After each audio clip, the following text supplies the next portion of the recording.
बिस्मिल्लाहिर्रहमानिर्रहीम। अस्सलाम वालेकुम। ये वीडियो शख्सी खाका निगारी के हवाले से जमात शशम के लिए बनाई गई है और ये पेशकश है मौलाना साइमा हमीद की और आवाज़ है वारिस इकबाल की।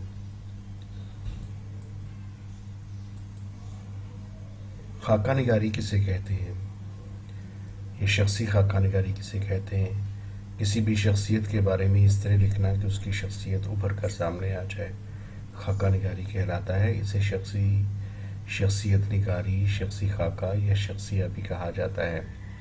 गोया खाका शख्सियत की हूबहू कॉपी का नाम है। इसमें न सिर्फ ज़ाहिरी तस्वीर कशी की जाती है बल्कि शख्सियत के मुख्तलिफ पहलुओं को इख्तिसार के साथ बयान किया जाता है। शख्सी खाका के अलावा सवाने उमरी भी होती है या सवाने हयात भी कहा जाता है। सवाने हयात में तफसील से लिखा जाता है, जबकि खाका निगारी शख्सियत की पूरी ज़िंदगी या किसी एक पहलू के बारे में एक मज़मून को कहते हैं। तो ये थोड़ा सा फ़र्क है कि खाका निगारी काफ़ी इख्तिसार से होती है, लेकिन सवाने में तफसील बयान की जाती है, बहुत तफसील। यानी सवाने में कई तरह के मज़ामीन शामिल हो जाते हैं उस शख्सियत के बारे में। खाका निगारी में क्या क्या तहरीर किया जाता है?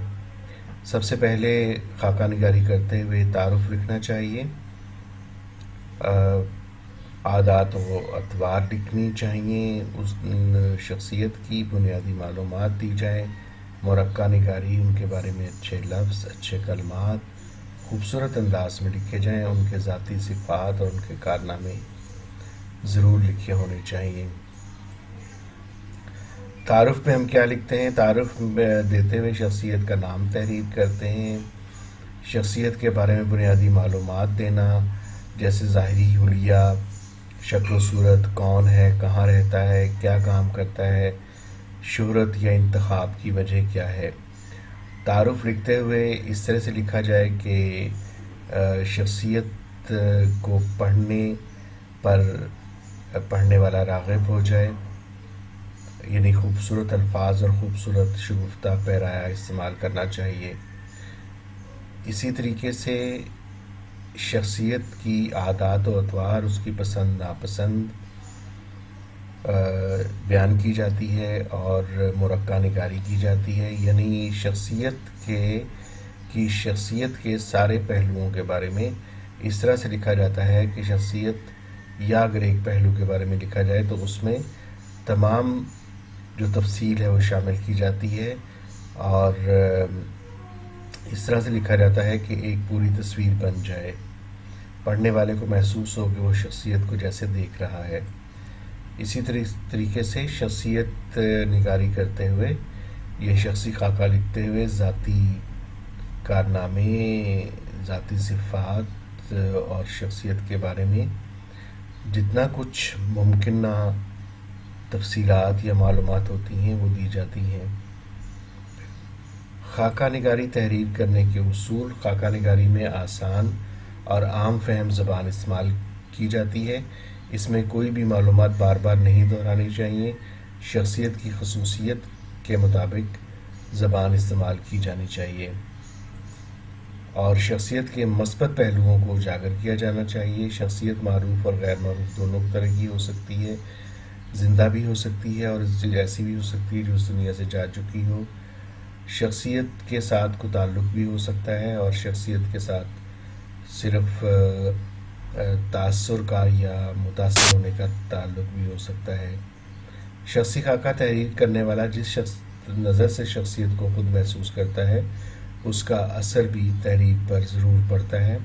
इसलिए अपनी पसंदीदगी का इजहार शख्सियत के बारे में शख्सी खाके में ज़रूर होना चाहिए। नमूने के लिए एक छोटा सा एक शख्सी खाका आपके सामने मौजूद है, आप इसे पढ़ लीजिए। ये अब्दुस्तार ईदी के हवाले से है और देखिए कि इसमें शख्सी खाका ये लिखने वाले ने किस तरीके से شخصیت کی مرقع نگاری کی ہے۔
جی، آپ نے یہ ایک چھوٹا سا شخصی خاکہ دیکھا۔ آپ نے دیکھا کہ بہت ہی مختصر انداز اختیار کرتے ہوئے لیکن جامع انداز تھا۔